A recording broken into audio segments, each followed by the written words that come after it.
waktu itu pembantu saya lihat opening itu, nah ini kayak kalau di jalanan lebih laku. Halo guys, selamat datang di channel @apocalypse 11. Subscribe ya. Dan sebelumnya saya mau mengucapkan terima kasih untuk 10.000 subscriber. Terima kasih supportnya. Gusti Allah yang bales. Oke. Sekarang aja kita gas langsung nih. Kita ada part 2-nya Dani Aditya yang dia akan bercerita tentang kisah-kisah sedih tapi dikemas dalam komedi. Agak-agak absurd sih, tapi semoga kalian terhibur ya dengan wawancara dengan Aditya. Langsung kita gas saja guys. Nah, aku pernah flashback kayak kemarin dulu tuh pernah Mas sama pembantunya katanya pernah dijual katanya Mas. Itu ceritanya seperti apa kok bisa sampai sebegitunya Mas? Dulu kan kedua orang tua saya sibuk bekerja. Ya mungkin waktu itu pembantu saya lihat opening itu, nah ini kayak kalau di jalanan lebih laku. Jadi mungkin itu pengalaman saya yang mungkin jangan sampai dilakuin sama orang lain juga. Jangan sampai orang lain mengalami hal yang sama kayak saya selalu mengingatkan ya, kalau bisa awasilah kedua.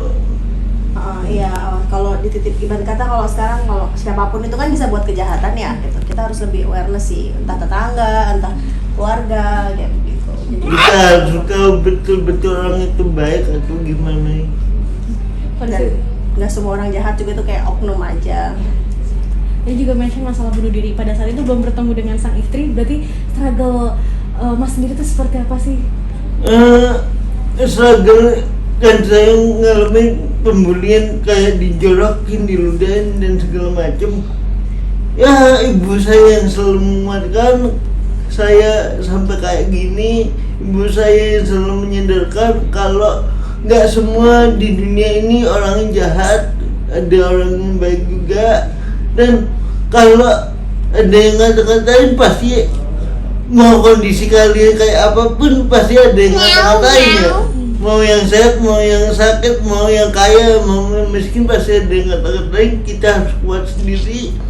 Orang mereka nggak ngasih makan kita yang ngasih makan diri kita sendiri. Ya kita harus kuat. Itu bertahannya berapa lama untuk sampai bisa untuk kayak gue harus bangkit gitu? Itu tuh berapa lama sih Mas? Mungkin aku dari SD ya. Mungkin bangkitnya kelas 5, kelas 6. Berarti agak lumayan lama juga ya seperti itu. Mungkin anak kecil biasa ada iri lihat temennya bisa lari-lari atau gimana, pasti ada lah.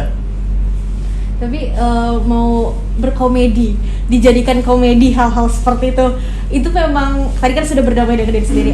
Berarti sekarang jadi lapangan pekerjaan juga atau gimana dibuat bikin happy? Awalnya saya ikut komedi ini gara-gara pertama saya lihat secara live kok Arnold Prakasa bicara tentang pengalamannya dia jadi Raskina di Indonesia. Oh kalau hal itu bisa ditertawakan, kenapa kondisiku enggak gitu. Saya akhirnya mencoba gabung ke stand up Indomala waktu itu dan alhamdulillah diterima dengan baik sama anak-anak komunitasnya, diajarin dengan baik dan saya mengalami malah dengan komedi kita bisa plong gitu, nggak ada janggal, kita bisa curhat, kita bisa mengkritik lewat komedi dan lebih diterima oleh masyarakat. Nah, saya jadi punya lebih banyak teman lewat komedi juga. Tapi kalau misalkan dari sesama stand up ada yang kayak lu jangan berlebihan juga dong kayak gitu, pernah nggak sih di titik kayak gitu atau biasa aja? Kalau sesama stand up comedian biasanya saling support. Tapi di luar itu ada kayak berlebihan untuk mempertawakan gitu, pernah nggak sih Mas? Pernah, tapi mungkin dia belum paham aja kenapa saya bisa melakukan hal ini kan karena prinsipnya saya mending merendahkan diri sendiri, tapi orang lain menganggap saya tinggi daripada saya meninggikan diri saya sendiri. Orang menganggap saya orang rendahan.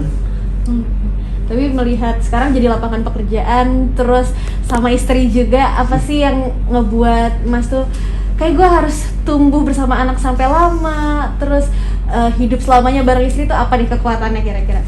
Kekuatannya ya anak ini.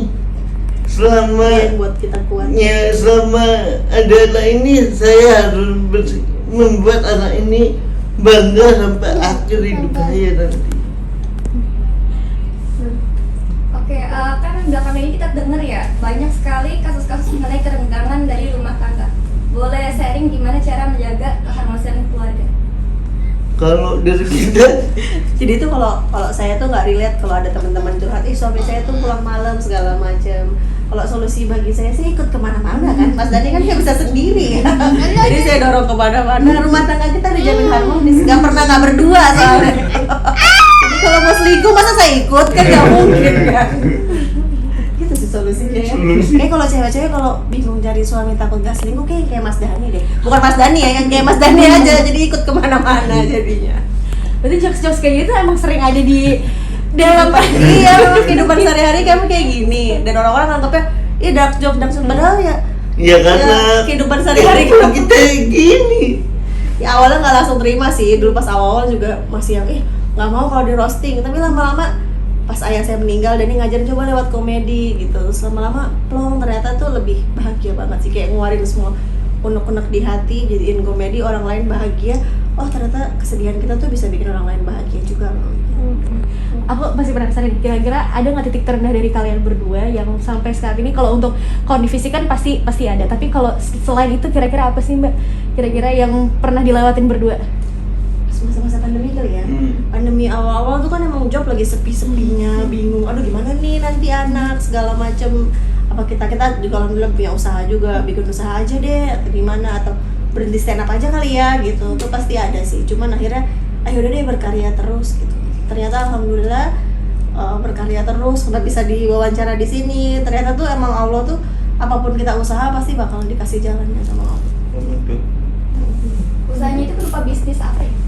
Kita ada guest house di Malang kayak gitu sih. Apalagi pas kami buka tuh pas pandemi itu sepi-sepinya kita, tapi kalau nggak dibuka pun nanti takutnya rusak gitu. Ya di situ sih. Tapi sekarang alhamdulillah udah pandemi udah lumayan bisa ini, tamunya juga sudah lumayan banyak. Jadi benar-benar Allah kasih anugerah banget sih ke kami. Kami bersyukur terus. Mas, tadi aku pengen mention terakhir nih. Kira-kira untuk yang mau bunuh diri itu, kira-kira apa sih yang menahan Mas untuk tidak melakukan itu? Kedua orang tua. Ketika kita masih ada orang yang kita sayang, ketika masih ada orang yang sayang sama kita harus memberi diri kita berguna bagi orang lain.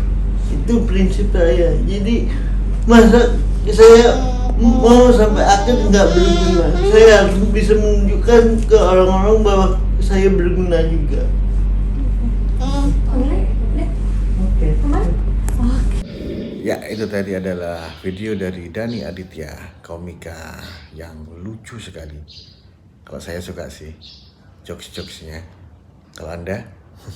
Oke, terima kasih sekali lagi ya teman-teman sudah tonton video ini. Jangan lupa subscribe.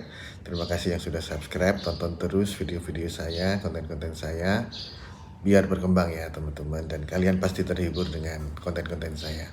Oke, subscribe, like, komen ditunggu. Tanda lonceng jangan lupa dinyalakan. Dan sekali lagi terima kasih dan arigato.